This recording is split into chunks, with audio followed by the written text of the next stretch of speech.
Shabbat Shalom. Shalom.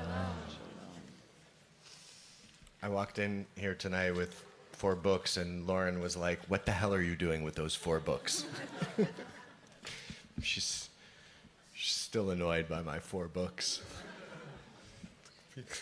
He's running a class.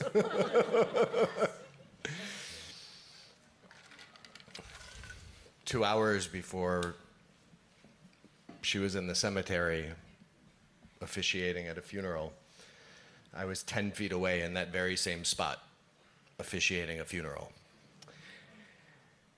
And I could see the place that she would be in 2 hours. And if I looked 10 feet to the right, I could see the place that Rabbi Krinsky would be on Sunday morning. Because Wednesday was a very emotional day here. That's 3 of the 5.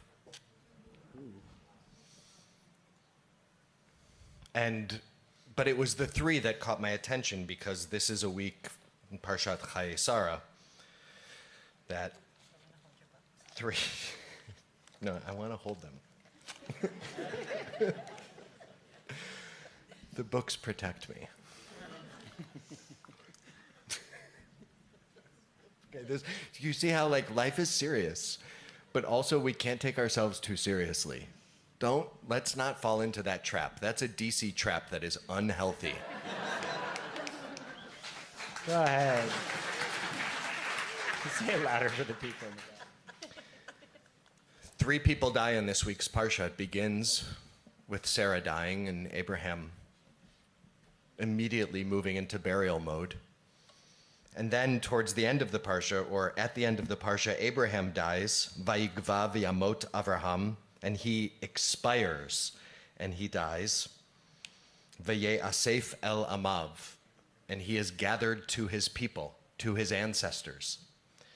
And then, after his burial, that Yitzchak and Ishma'el come together for, Ishma'el dies, and the language the Torah uses for that is Vayigva, Vayimot, V'yasef el amav. And for Ishma'el, he expires and he dies and he is gathered to his people. There is no difference in the language between Abraham's death and Ishmael's death. It's as if the Torah is saying to us, is begging us to notice that yes, this story is going to take a very particular turn towards Isaac and who would follow him, but don't forget that Ishmael was his brother and died in exactly the same way as his father, Abraham, did.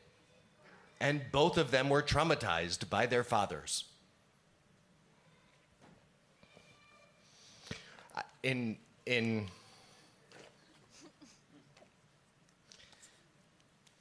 the year, I guess it was 1999, 2000, when Lauren and I were in Israel together but didn't know each other, I was studying with an incredible educator named Leah Solomon. She put together a bencher. A bencher is it's a book of blessings.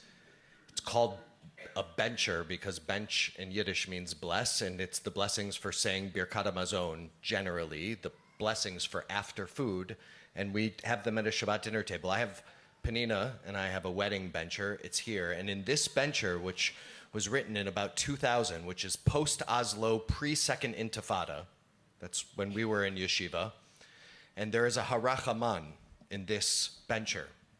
A God, please, hu yasim shalom ben bnei Sarah uven bnei Hagar, who will place peace between the children of Sarah and the children of Hagar. This didn't appear in any bencher I had seen before it, and I have not seen this particular harachaman, God will you, in a bencher afterwards. This was a very unique time in Israel, this post-Oslo, pre-Second Intifada time, in which there was an ease with which people could talk to each other. Mike and I were talking before, you could head to the West Bank and have dinner. So my friend Leah Solomon, James Mizell's rabbi, who were here, they wrote that into the Birkat HaMazon, and we were all there the next year as well after the Second Intifada started, and saying those words felt something different after that Second Intifada started, and Jerusalem was the most dangerous place in the world as buses were exploding around us. Hu yasim shalom ben b'nei Sarah uven b'nei Hagar. May God bring peace between the children of Sarah and the children of Hagar, when in fact the two of them in the Torah made peace one between the other and came together to bury their father in the Torah, as it tells it. And I think, God, the Torah was begging us to remember that we are brothers, one with the other, and how hard is it for human beings to see each other as brothers, one to the other, sisters, one to the other, humans, one to another. And I then came across a poem written by Mossab Abu Toha, a Palestinian who lives in Gaza, who's been writing poems since October 7th. This will be the next book in our book club. He wrote a poem called Ramadan 2024. Around that dinner table, missing are the chairs where my mother, my father, my little sister used to sit with us on Fridays, where my siblings and their kids used to drink tea at sunset when they visited. No one here is here anymore, not even the sunset. In the kitchen, the table is missing. In the house, the kitchen is missing. In the house is missing. Only rubble stays. Only rubble stays, waiting for a sunrise. And I remembered this poem from the book Shiva, Poems of October 7th, about Be'eri, Kibbutz Be'eri. Soon winter will be here. Weeping clouds will water the earth, making red carpets grow. The anemone will flower first, yet no one will come to admire its beauty. The buttercup will bloom next, but there will be no festival. The poppy is the last to bloom. Silence. No one is there.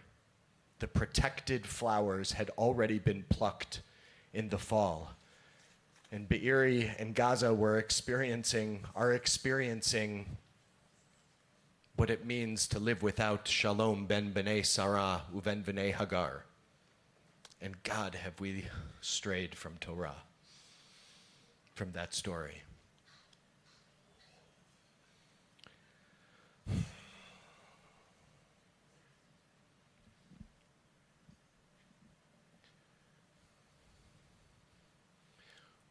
We are simply being called to recognize one another's humanity. Period. I know there are a lot of people who don't want us to do that, who are begging us to see the worst possible outcome. I know why, because we are living with an immense amount of pain and trauma. The past 2 years have been brutal. The Jewish community is squeezed from every single side. It is hard to see past our own survival. And the Torah is begging us, Vayikva v'yamot Ishma'el v'yeasaf el amav, to see Ishmael's death as Abraham's, and for our Muslim brothers and sisters to see Abraham's death as Ishmael's. Because we are being asked simply to see one another's humanity when we live the same story over and over and over again. And that's what we will continue to try to do. And we will not prevent you from hearing that message over and over and over again, hard as it may be. Shabbat Shalom. Shalom.